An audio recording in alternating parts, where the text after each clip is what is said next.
It's been a week since your company's HR published a new job vacancy. You really need to ramp up your team fast, and now it's time to go through the screening process.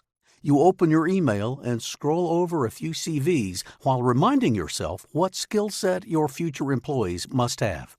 The team should get at least 2 new developers, or 3 or 4 actually. It would be awesome if in their experience they had been through all the development fuss of a Series A tech startup, or something similar in terms of speed and quality pressure to deliver. You also pay attention to the academic background.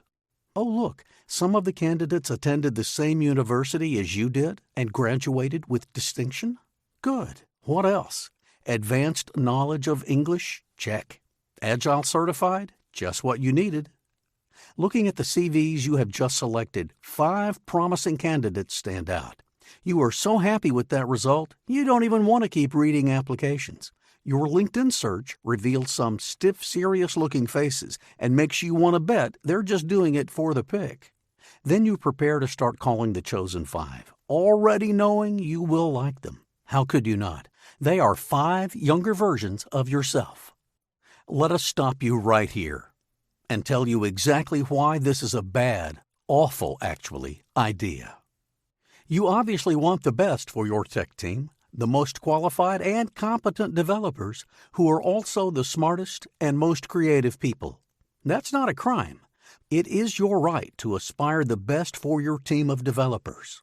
But here's what you're not considering, something a famous Greek philosopher named Aristotle once said: "The whole is greater than the sum of the parts."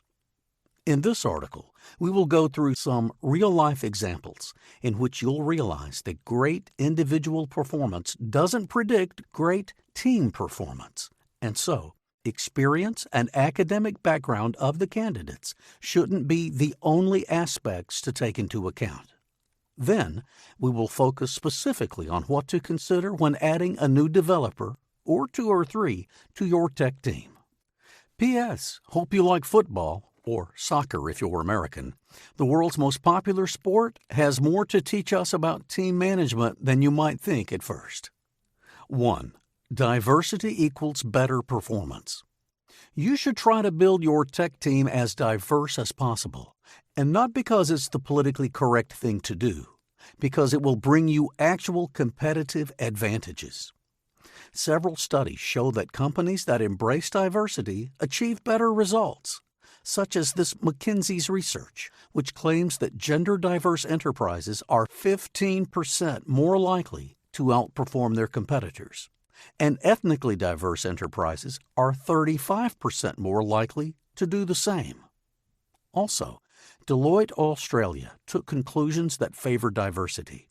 When employees think their organization supports diversity and it's committed to make employees feel included, innovation improves by 83%. But here's some fresher insights from the World Economic Forum. Nowadays, team diversity is more than just a matter of gender or ethnicity. It's about political views, religious beliefs, academic backgrounds, socioeconomic origins, sexual orientations, and even degrees of disability. Still have doubts? Think about the most developed and innovative cities in the world: New York, Dubai, London, or Singapore. What do they have in common? With a high concentration of immigrants, they are all multicultural melting pots. With that in mind, are you still considering hiring 4 identical clones? 2. Don't hire stars, build a team. If you follow football, you certainly know Galacticos. The word refers to the very expensive players Real Madrid bought in order to build a superstar football team. Although it seemed at first that building a team with the most successful players would lead Real Madrid to achieve amazing results, that was not what happened in reality. During 3 years, 2004 to 2006, the squad didn't win any trophy and got eliminated from UEFA Champions League during the quarterfinals in 2004 and in the round of 16 in 2005 and 2006. We are not football experts, but we guess fans would expect more of a team made of players like Luis Figo, Zinedine Zidane, and David Beckham, right? The reasons why Galacticos failed so badly are truly a management lesson useful for any business in any industry. For example, signing two very talented football players for the same position. As both being right wingers, Figo and Beckham had to play in a different position rather than the one they were expert on every time the other was playing too. Furthermore, Figo was already in the club when Beckham was hired. Figo, one of the best players in the world during those years. Figo, who cost 60 million euros to the club.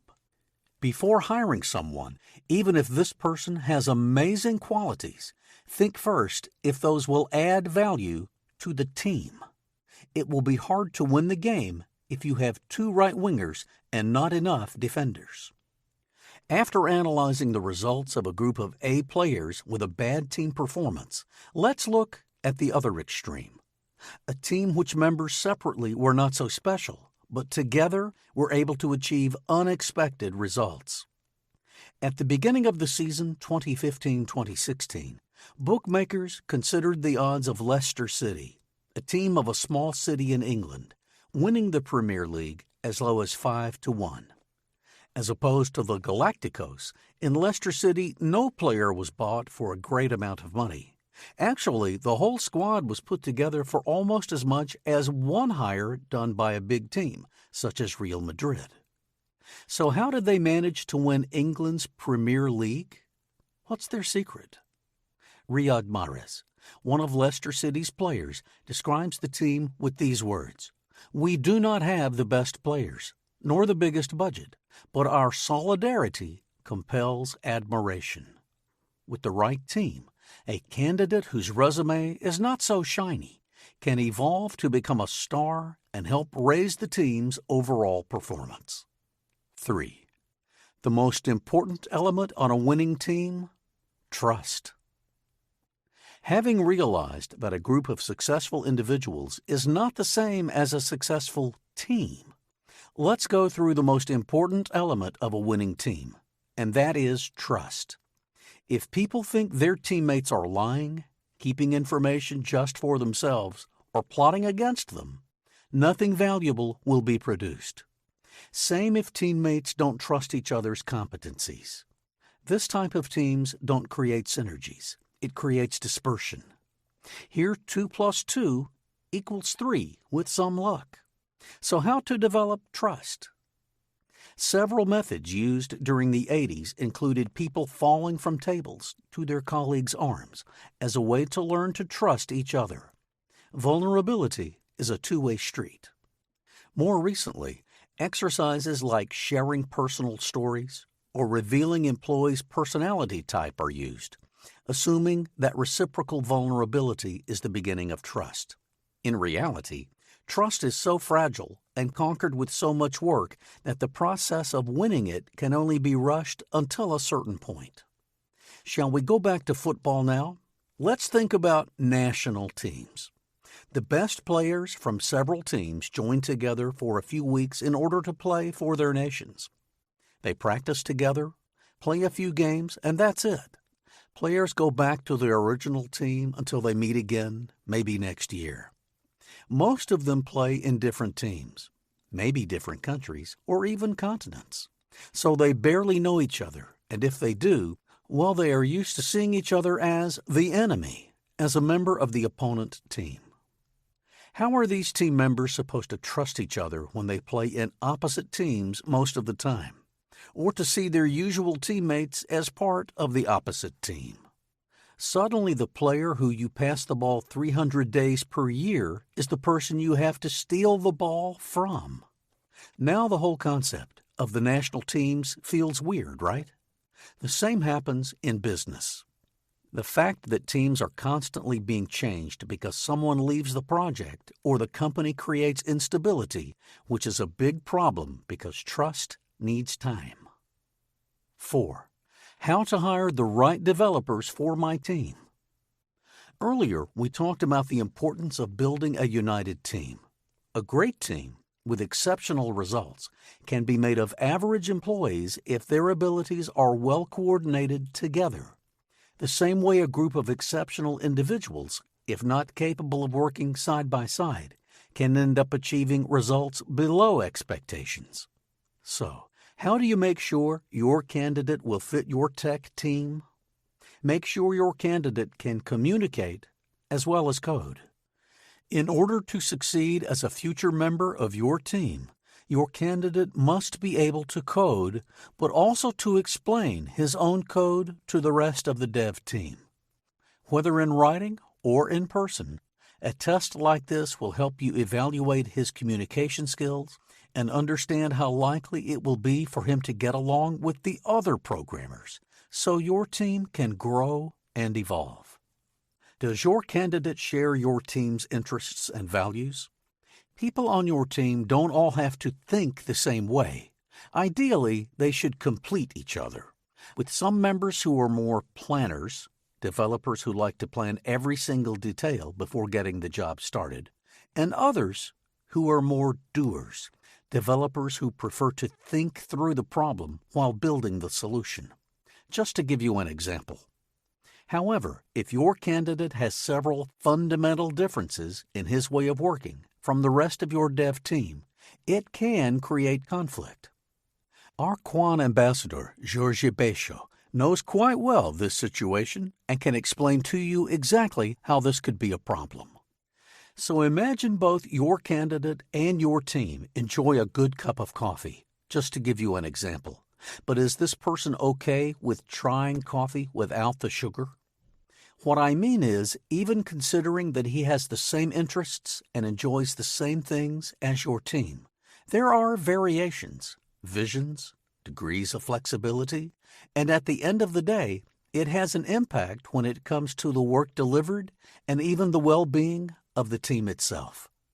Just because you want diversity, it doesn't mean you don't have to worry about making sure this candidate is a good fit for your team.